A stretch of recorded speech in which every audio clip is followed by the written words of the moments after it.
95%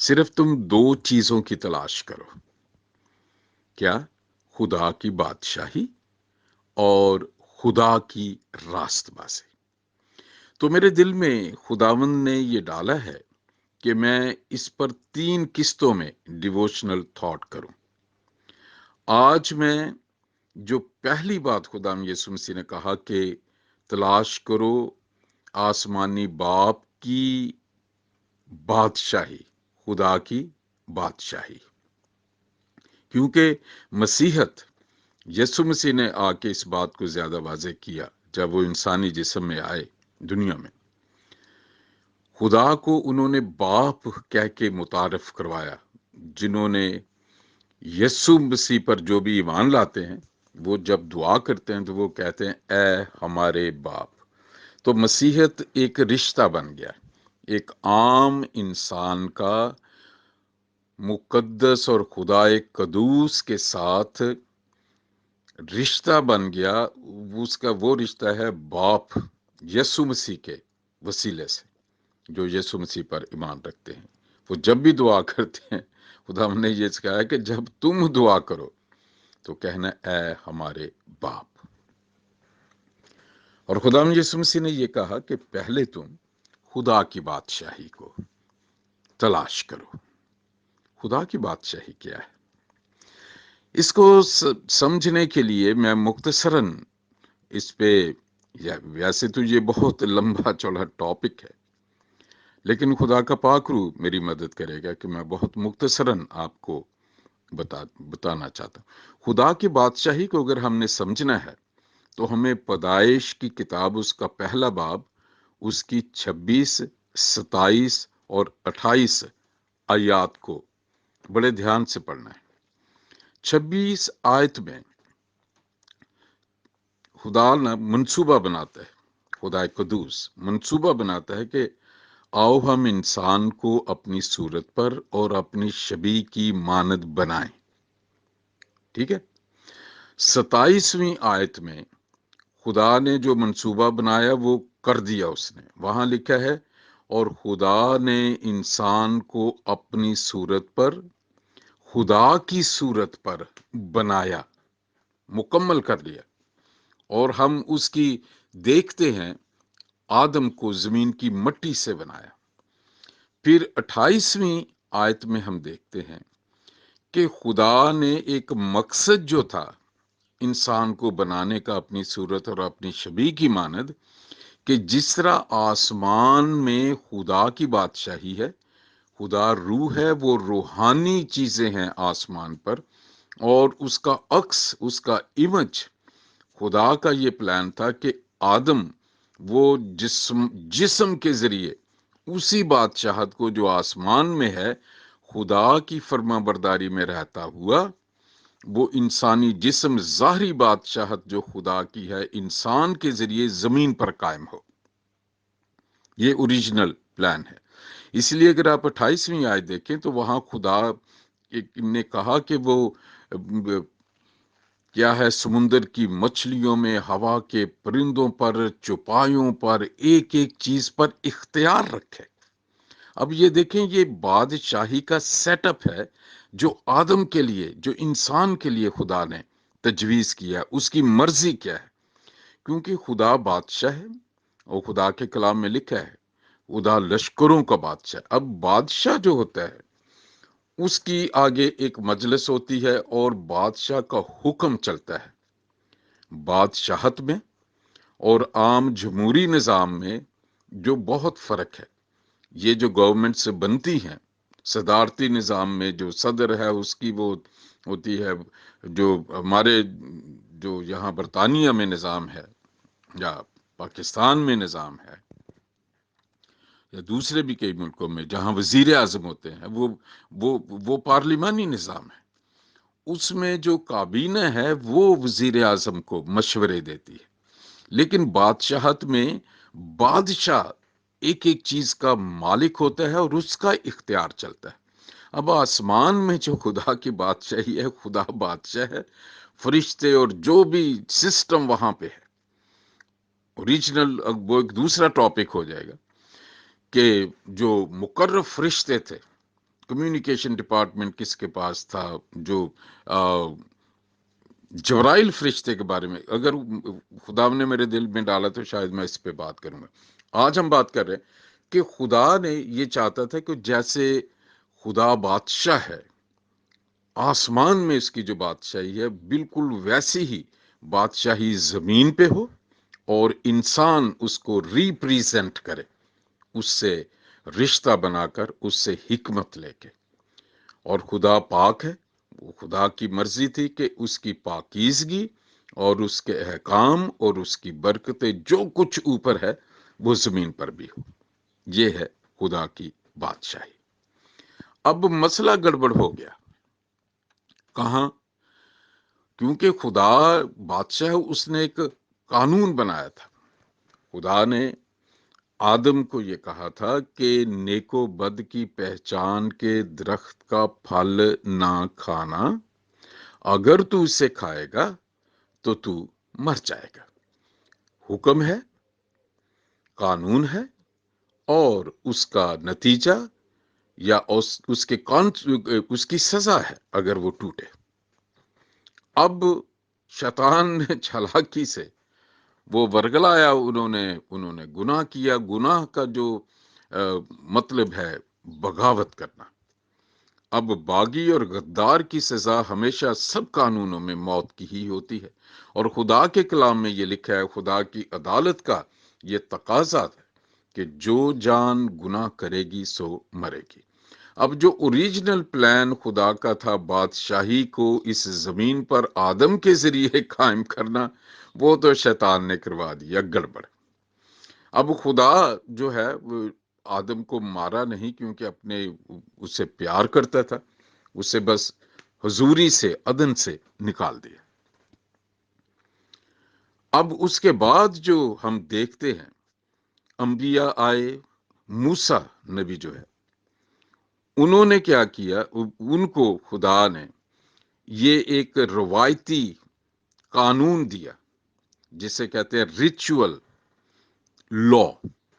اس میں یہ کہا کہ یہ عارضی طور پہ یہ ہو جائے کہ ان کے گناہ کو مرنا تو انہیں چاہیے، لیکن کیونکہ جانور اس طرح گناہ گار نہیں ہے جس طرح انسان ہے، تو ان کو ذبح کر کے ان کی قربانی سے ان کا جانوروں کا خون انسان کے گناہ کو ڈھانک دے گا، جسے کفارہ کہتے ہیں، کور کر لے گا، اور پھر خدا انسان سے بات چیت کرتا رہے گا۔ اب خدا نے جو اس کے دائمی قانون ہیں، نیک و بد، جو بدی کے جو ہے وہ موت اس کا سزا ہے، یہ تو خدا نے ان کو ہم کہتے ہیں ڈیوائن لا، الہی قوانین، یہ نہیں بدلتے۔ وہ عارضی جو قانون بنا تھا کہ چلے ایک خدا نے چھوٹ دے دی کہ جانوروں مرنا تو کسی کو ہے، اب جانور کے خون سے اس کا گناہ ڈھک جائے گا۔ اس کے بعد اگر آپ دیکھتے ہیں کہ جب خدا میں یسوع مسیح آتے ہیں، ان سے پہلے یوحنا اشتباغی آتے ہیں، تو یوحنا اشتباغی کیا منادی کرتے ہیں کہ توبہ کرو، کیونکہ آسمان کی بادشاہت یا خدا کی بادشاہی جو ہے وہ نزدیک ہے۔ اب آسمان کی بادشاہی اور خدا کی بادشاہی میں بڑا فرق ہے۔ خدا کی بادشاہی کا وہ سسٹم جو خدا کے قوانین ہیں، یا اگر ہم دیکھیں 10 حکم ہیں خدا نے زمین پر یہ رکھے تاکہ خدا کی بادشاہی کو جو ہے وہ اس کا سسٹم یہاں آئے۔ اب یہ ڈیوائن لاز ہیں، یہ نہیں بدلتے، اور وہ اس میں سب سے پہلا یہ قانون تھا، حکم ہے کہ تو اپنے خدا کو اپنے پورے دل سے، پوری جان سے، پوری عقل سے، پوری طاقت سے، سب چیزوں سے پہلے کہنے کا مطلب ہے تو اپنے خداوند، اپنے خدا کو سے محبت رکھنا، کیونکہ خدا، یہ ہے پہلا حکم۔ 10 حکم یہ ڈیوائن لا ہے، یہ نہیں بدلے، ٹھیک ہے۔ خدا یسوع مسیح بھی جب آئے، انہوں نے بھی یہی کہا، انہوں نے کہا توبہ کرو کیونکہ خدا کی بادشاہی آن پہنچی۔ اور خدا یسوع مسیح نے کیا کیا؟ جو تعلیم دینی شروع کی وہ خدا کی بادشاہی کی، آپ پڑھ کے دیکھیں متی، جتنی تعلیم ہے خداوند یسوع مسیح نے بلکہ یہ خاص طور پہ کہا، متی کی انجیل اس کا 5ویں باب میں اگر پڑھ کے دیکھیں تو انہوں نے کہا کہ میں شریعت کو منسوخ کرنے نہیں آیا بلکہ اسے پورا کرنے آیا۔ اور خداوند یسوع مسیح نے شریعت کو پورا کر کے دکھایا، پہلے حکم سے لے کے 10ویں حکم تک وہ کر کے دکھایا۔ اب خدا کی بادشاہی کیا ہے؟